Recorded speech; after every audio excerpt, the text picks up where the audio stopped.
Ever wonder why we say he loves her instead of him loves she? Well, that's the power of grammatical case structures at work.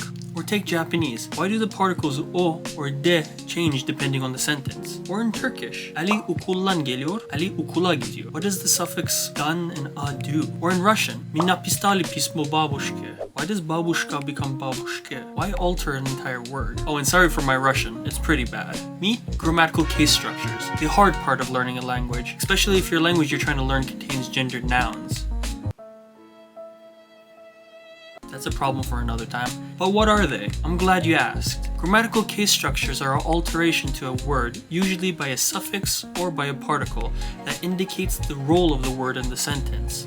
They help us show who's doing the action, the subject, who's receiving the action, the object, where the action is happening, the location, and who's possessing something, the possession. This is different from word order, which is the position of the word in the sentence that helps us understand meaning. You can check that in my previous video. Languages with more complex grammatical case structures are more flexible in word order. That's because the grammatical case ending or the particle indicate the role of the word, allowing sentences to be rearranged without losing any meaning. Here's an example. Ringo toshokande taberu. Toshokande Ringo taberu. Ali ukula gidiyor.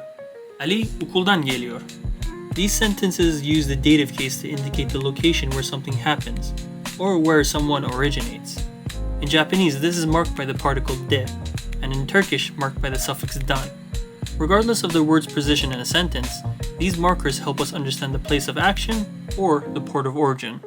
The only minute difference is what do you want to put emphasis on. I am eating an apple in the library, or I'm eating apple in the library. Unfortunately, English has lost many of its grammatical cases compared to languages like Russian, German, Turkish, or even Greek. That's why word order is very important in English. But there's still mainly 3 grammatical cases that have survived, but they're mostly used in pronouns. For example, the nominative case, used when the pronoun is the subject of the sentence.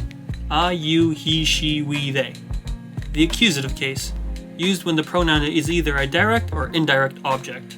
Usually the pronouns me, you, him, her, us, them. The possessive case, that indicates ownership, used to show possession with the pronouns my, yours, his, hers, ours, theirs. That's why we say he loves her instead of him loves she, because he is the subject, the one that's doing the action, and her is the one that's receiving the action.